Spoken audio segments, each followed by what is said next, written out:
Mas hoje, com a internet, graças a Deus, a gente consegue chegar no mundo todo. Estamos cada vez mais levando aí a mensagem do Cristo através da doutrina espírita. E realmente a rádio tem um custo muito alto, né? Porque se a gente montar uma rádio web, praticamente não tem custos. Mas a nossa rádio, quem já foi lá na Rádio Rio de Janeiro, fica na Ilha do Governador, já teve a oportunidade de ver que é uma rádio mesmo, com toda a estrutura de rádio. Então tem jornalista, tem equipe de produção, tem equipe técnica, tem equipe administrativa. Então nós temos em torno de 30 funcionários. E sem contar os custos, nós temos uma antena em Magé, que é a que retransmite o sinal. O custo de manter aquela antena, energia elétrica caríssima. Então por isso que nós sempre fazemos as campanhas para tentarmos manter ali, pelo menos no 0 a 0, como foi dito aqui, o objetivo não é ter lucro, mas manter uma estabilidade para poder continuar divulgando a doutrina. Então a gente agradece. Quem quiser saber mais detalhes de como ajudar, é só entrar na internet no site radioRioDeJaneiro.digital/Clube da Fraternidade, ou entra no site, lá tem o acesso também. E aí tem número de Pix, que hoje em dia facilita bastante, pode doar qualquer valor. E a gente vai se mantendo assim, porque o movimento espírita é que tem que realmente manter a rádio, somos nós que mantemos ela, e tem sido assim ao longo desses 51 anos. Muita gente questiona de propaganda, mas muitas vezes a gente evita esse tipo de questão porque não é fácil, a gente não pode divulgar qualquer coisa de produtos, e tem muitos comerciantes também que não querem ligar a sua marca a uma religião, evidente. Com receio de que os outros clientes que não são daquela religião deixem de comprar com eles. Então, é por isso que é difícil essa parte comercial também. Então vamos voltar aqui para o nosso seminário, que Jesus abençoe a nossa Rádio Rio de Janeiro. Tem que ver se a pergunta é difícil ou fácil, que aí dependendo do centro. Vamos ver, eu vou analisar os fatos. Primeira pergunta aqui, convivência, como melhorar? Então essa é mole, Convivência pra gente é uma coisa tranquila. É o que eu falei, a gente não consegue conviver nem em casa, quanto mais fora de casa. Mas a convivência depende muito dessa tolerância que Allan Kardec falou. E é muito difícil para nós lidar com a discordância. Essa convivência depende muito de, será que a gente sabe conviver? Isso é uma dificuldade para a gente. Nós somos tão imaturos que, às vezes, uma discussão por causa de clube de futebol termina em briga. A gente não tem maturidade nem para falar sobre futebol, quanto mais sobre assuntos mais complexos. Então, a convivência nossa, ela é muito difícil. É difícil dentro da casa espírita.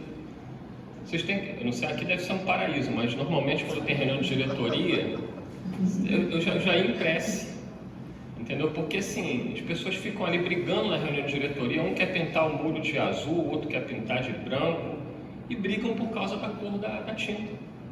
Tudo é motivo para a briga, porque a nossa imaturidade é muito grande. Então, quando tem discordância, vem a intolerância, que é justamente o que não deveria acontecer. Um casal, a convivência de um casal é muito difícil. Por quê? Porque não há tolerância. Um quer impor sobre o outro a sua maneira de pensar. A gente não entende que o outro é diferente de nós. Eu não tenho como obrigar minha esposa a pensar como eu, e nem ela me obrigar a pensar como ela. Alguém tem que ceder. E nesse ceder, a gente vai convivendo, a gente vai se tolerando, a gente vai aprendendo a buscar uma convivência mais saudável. Mas o nosso egoísmo e o nosso orgulho, que são as duas chagas da humanidade, segundo os espíritos, eles nos cegam. Eu muitas vezes me desequilibro, sim. Eu sou um ser humano normal, como qualquer um de vocês. Mas depois eu paro e penso, não vale a pena. E eu vou lá, procuro minha esposa, a gente conversa, então, tá tudo bem, então vamos em frente. Porque se for ficar levando a ferro e a fogo, a convivência se torna insuportável. Alguém tem que ceder. E normalmente, ninguém quer ceder. Ou então a gente diz assim, por que eu tenho que ceder? Por que sou sempre eu? Quem tem mais, dá mais. Se você tem mais condições de entender o outro, entenda. Como diz Francisco de Assis, é dando que se recebe. A convivência é um desafio. A convivência dentro do lar, a convivência dentro da casa espírita, a convivência no trabalho, né? Nós somos chamados a lidar com pessoas de todo tipo. No Evangelho segundo o Espiritismo, quando fala o homem no mundo, nós temos que lidar com pessoas de todo tipo. E nós temos que aprender a respeitar a todos. Jesus dizia: granjeai amigos, mesmo com as riquezas da iniquidade. Mesmo no meio iníquo, a gente tem que tratar as pessoas bem.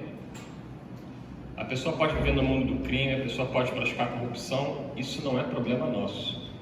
É uma decisão do livre-arbítrio da pessoa, mas isso não quer dizer que eu tenha que maltratá-la. Ela vai colher os frutos daquilo que ela está plantando, e muitas vezes frutos amargos. Mas até com essas pessoas difíceis, até com as pessoas que fazem coisas que nós condenamos, a gente precisa ter o respeito.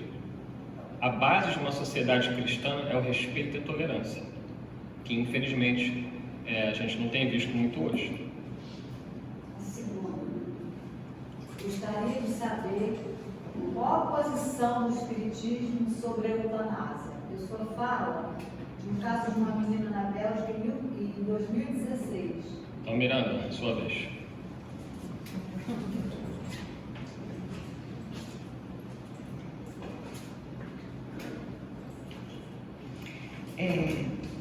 A eutanásia, a doutrina espírita é pró-vida, né?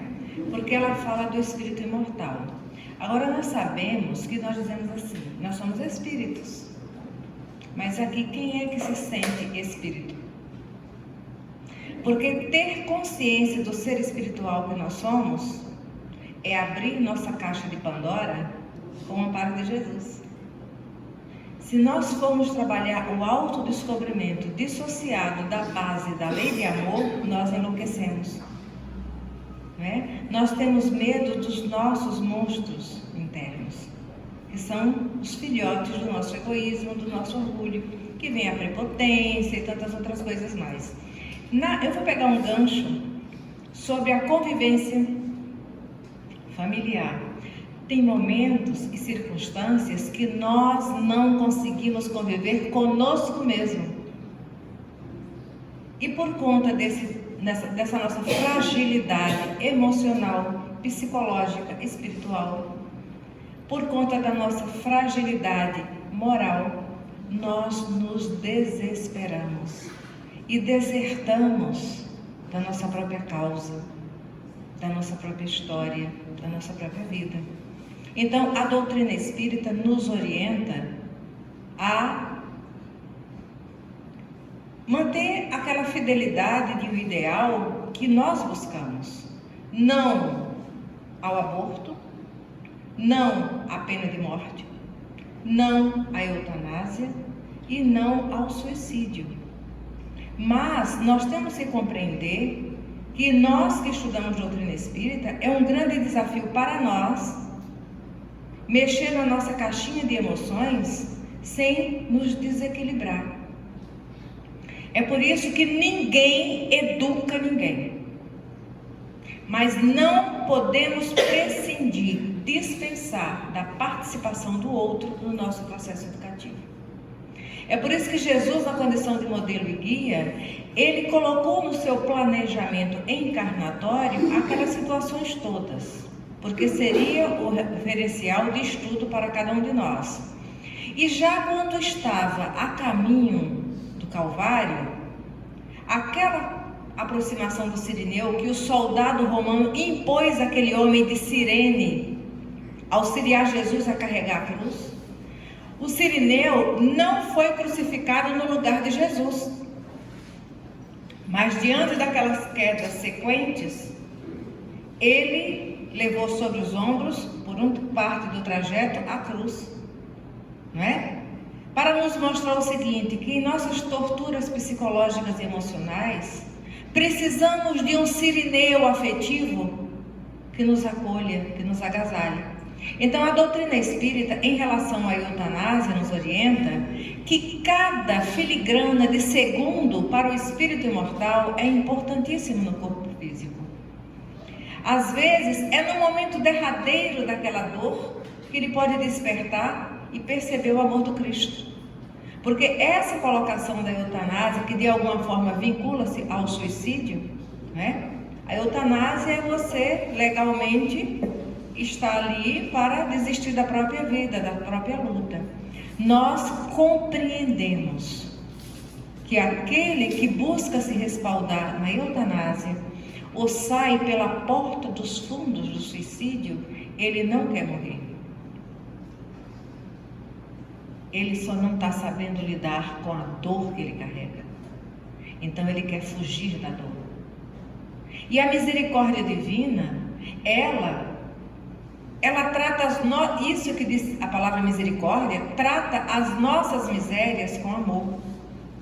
Isso não é um incentivo ao suicídio. Certa vez um amigo falou assim: Miranda, em público eu não gosto de falar do atenuante e agravante diante daquele que foge de si mesmo pelo suicídio ou de qualquer crime, porque é um incentivo. Não. O suicida, ele não consegue fugir dele mesmo. Em algum momento ele vai precisar equacionar aquela fuga, né? Aquela deserção das experiências dolorosas que ele precisou enfrentar. Ele não vai poder fugir dele mesmo. Mas todo suicídio, nenhuma morte, olha, nenhum renascimento, nenhum desencarne é igual. Em todas as situações pesa a bagagem, as circunstâncias, o estado da alma daquele que está envolvido. Então, existe o atenuante e o agravante. Quando nós vamos ver o livro Memórias do Suicida, onde Ivone Pereira, através do Camilo, vai narrando as dores daqueles espíritos, aqueles espíritos eram considerados réprobos, criminosos, potencialmente, porque a rebeldia deles foi gritante. E eles foram segregados no Vale dos Suicidas, porque se eles ficassem transitando, eles desencadeariam suicídio de uma proporção muito maior. A simples aproximação de um réprobo, de um homem encarnado, descompensa a emoção toda, se for uma criatura invigilante, e as ideias suicidas campeiam. E hoje, nesse momento de transição planetária, não é? Nesse momento de reviravolta do homem, buscando a paz interior, e às vezes usando o caminho do céu e seguindo na direção do inferno, nós contamos com a presença de mentes desencarnadas, tentando adestrar a nossa mente ao ápice do desespero, para que também cometamos crimes e entre eles o suicídio. Então a doutrina espírita não orienta a eutanásia, partindo, por exemplo, daquela eutanásia cometida nos hospitais para aquele paciente de coma, num período longo, o paciente terminal, né? E a doutrina espírita mostra, olha, aquele minuto o corpo está todo mutilado, mas o espírito está pulsando. E quem está lidando com o paciente emocional ou físico em estado de dor, vibre com muito amor, muito carinho. Porque os sentidos estão alerta. Quando você chega diante de um leito de alguém, o último sentido que se perde é a audição. Então, tudo que você fala ao lado de um paciente, tudo que você fala sobre ele, para ele ou por ele, vai repercutir, reverberar na alma em proporções que não imaginamos. E às vezes um gesto de dignidade, de afeto, pode libertar aquele paciente de um abismo emocional. Agora, lembremos dessa outra eutanásia que está sendo legalizada em alguns países como recurso para se minimizar as dores e os enfrentamentos, né?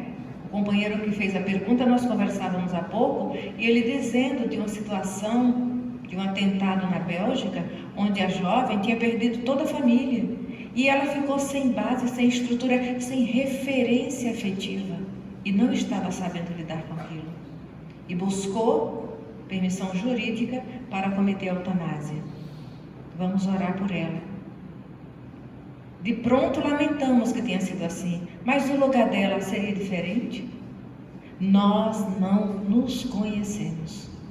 Falar de Jesus, falar da lei de amor, falar da proposta de libertação, para nós espíritos grandemente intelectualizados, é muito fácil. dar testemunho de amor, de coragem, de bom ânimo, de libertação, na hora que essa dor nos alcança, é clamor da misericórdia divina para nós. Quantas situações acontecem em nossa vida? Nós chegamos à casa espírita, é tratado temas que nós raciocinamos com claridade, concordamos, é por aí. Mas no dia a dia, para colocar em prática na refrega, se não ficarmos vigilantes com a oração, nós nos perdemos. Porque quanto mais inteligente nós somos, os assédios se tornam mais sutis. E nós começamos a justificar coisas e às vezes nos esquecemos. É por isso que na reunião mediúnica, o espírito que nós nem todos veem, vocês são hipócritas. Porque vocês saem daqui, vocês falam, meu irmãozinho, perdoe, meu irmãozinho, coragem. Jesus te fortalece. Mas na hora do testemunho de vocês saem debandada. Entendeu? Então é um desafio. Diante dessas situações, vamos orar e vamos pedir a Deus misericórdia para essa jovem e para tantos outros espíritos em situação semelhante que nós não sabemos, mas carregam dor na alma e não conseguem. É por isso que a proposta de Jesus é de uma preparação, de uma renovação. O homem velho que nós somos, sem a âncora do amor do Pai, nós ficamos à deriva no oceano da vida, que nem uma rolinha, tá? Então nós precisamos de uma preparação. E Jesus nos diz a cada dia basta o seu mal. Olha só, a proposta para o dia de hoje são esses afazeres materiais e essa vigilância interna. A oração pode tudo em nossa vida. Porque orar não é formular palavras. Às vezes nós oramos verbalmente, né? E isso é bom, num culto, em qualquer lugar, porque a nossa voz também se propaga. Mas a oração é essa volta do pensamento para Deus. Senhor, não está fácil, me ajuda, porque eu estou quase fraquejando. E lembrar de quando acordarmos de manhã, o dia está zerado. Jesus, não sei o que eu vou encontrar, mas me ampara, me conduza. Porque Ele é o bom pastor e conhece cada uma das suas ovelhas pelo nome. E o redil, o aprisco para o qual Ele nos leva, só tem uma porta. E essa porta é só o portal. Quem vai estudar sobre o pastoreio e essas referências lá do Evangelho, o redil é aquela cerca relativamente alta para que as ovelhas não fujam, mas só tem um portal e não tem portão. Sabem por quê? Porque o pastor é a porta. É ele que faz a proteção do redil. O redil está cercado, o portal está lá. Então o pastor dorme na entrada do redil para que o ladrão não venha assaltar o seu rebanho. Nós somos ovelha, Ele é o pastor, nos conhece pelo nome. Então nós sabemos que nesse momento atual, nós estamos transitando nas consequências de uma pandemia. Mas nos lembramos de Sócrates. Sócrates, quando ele vai falar de conquista e libertação, ele diz que a mãe dele era parteira, mas ela não conseguia fazer o parto de uma mulher que não estivesse grávida, porque ela não colocava bebê lá dentro para retirar. Então ela só conseguia fazer o parto de mulheres que estivessem gestando, que estivessem grávidas, Então o que é que acontece? Antes da pandemia, nós estávamos muito mais distraídos pelas ondas da internet, dos nossos interesses pessoais. Saíamos, íamos aos templos, mas esquecemos que nós devemos ser o templo. Então, na hora que a pandemia chegou e os templos materiais fecharam, o nosso templo interno não estava edificado, ou estava de porta escancarada, de uma maneira invigilante.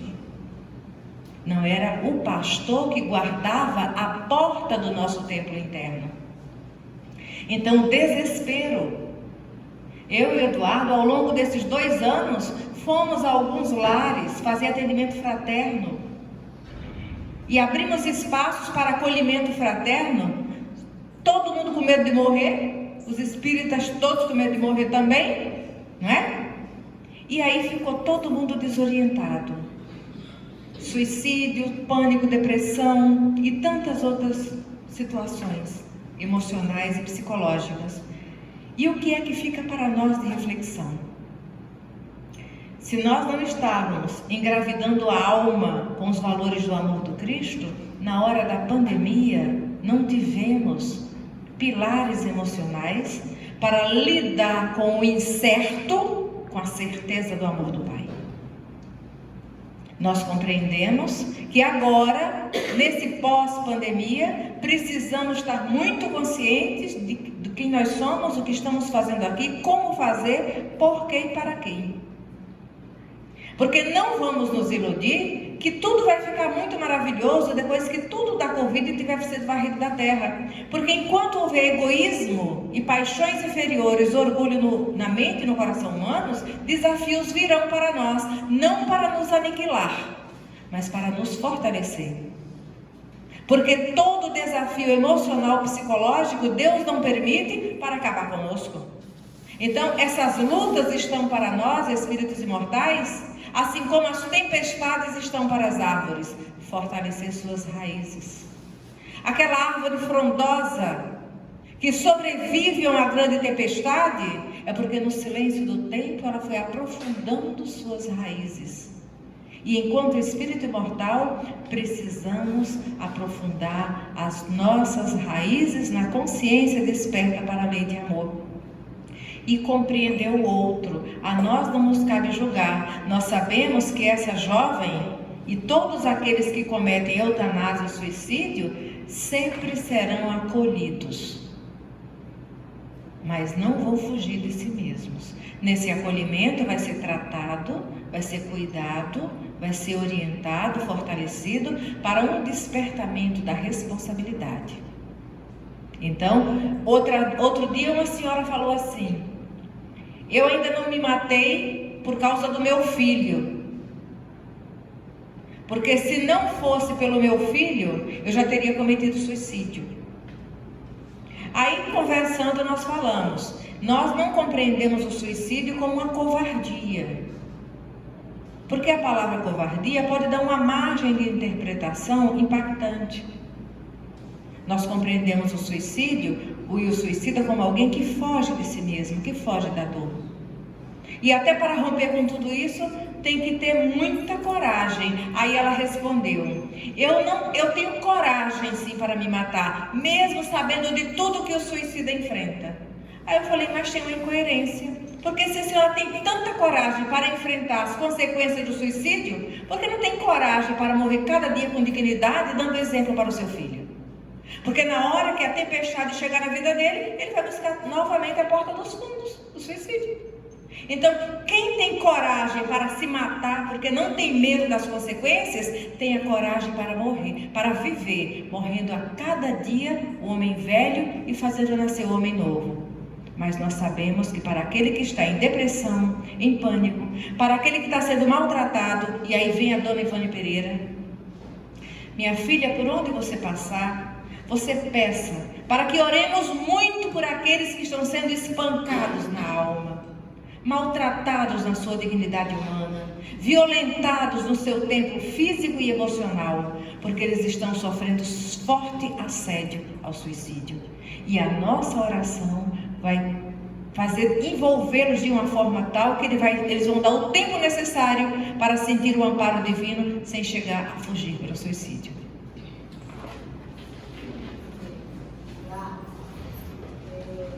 Eu perguntou assim: o que entender limites internos? Aí ela colocou assim: adiar ou postergar. Só complementando o que a Miranda estava falando, né, porque parece que às vezes algumas perguntas não têm a ver com o tema, tem tudo a ver. Né? Porque se nós estamos falando sobre o papel do espírita na regeneração da humanidade, o papel do espírita é tentar, dentro das suas limitações, ajudar a salvar vidas.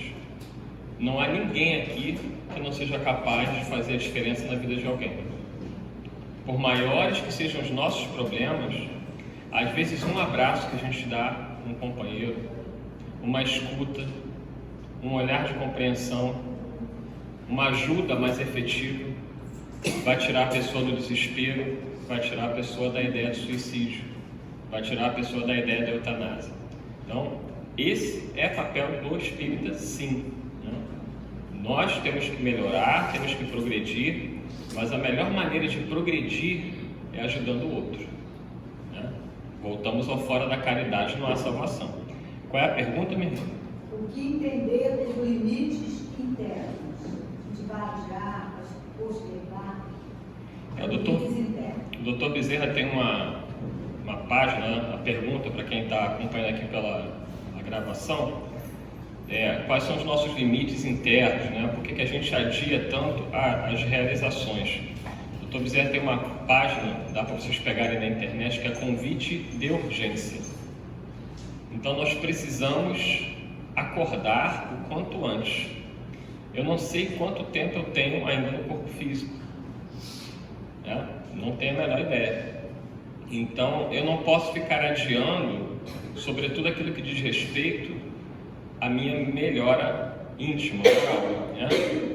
Nós estamos aqui encarnados para crescermos, para evoluir. E tudo que nos acontece na vida são provas.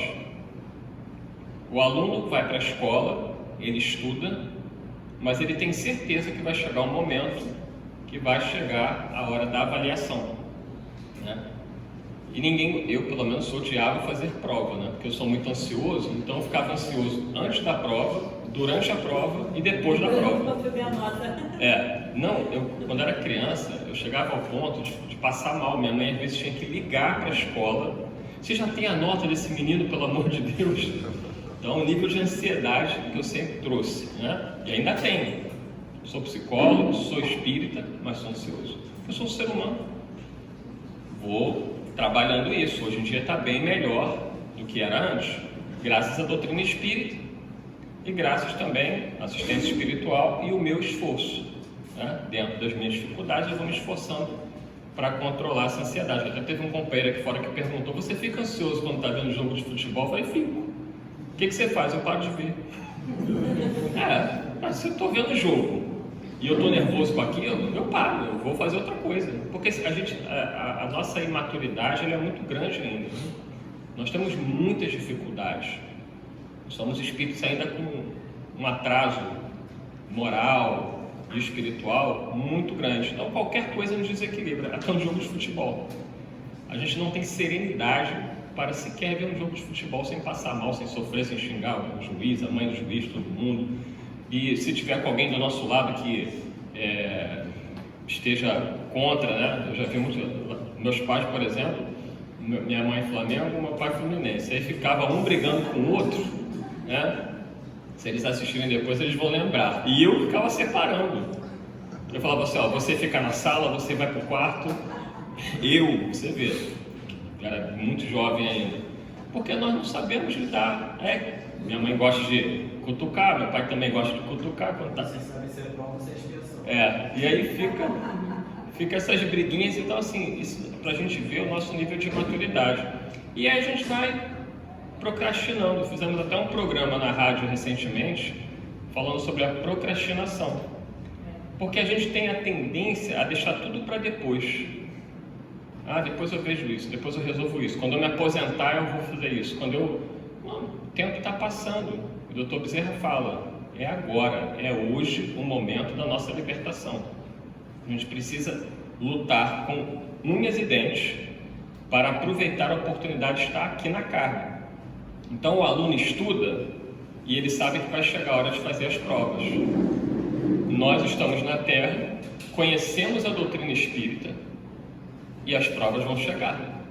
Tem gente que reclama: mas eu sou espírita, eu frequento, eu trabalho, eu faço, a minha vida só dá problema. Eu falei: olha, então não sei que evangelho que você leu, que eu nunca vi Jesus prometer facilidade para ninguém. Jesus foi bem claro lá no evangelho quando ele diz: no mundo tereis aflições, mas tende bom ânimo, eu venci o mundo. vencei o vós também. Então, assim, quem acha que vai vir na casa espírita tomar passe e está tudo resolvido na sua vida, está se iludindo, porque nem os espíritos prometem isso, nem Jesus prometeu isso. Ao contrário, o Espírito Emmanuel dizia para Chico Xavier o seguinte: quem quiser crescer espiritualmente, esteja preparado.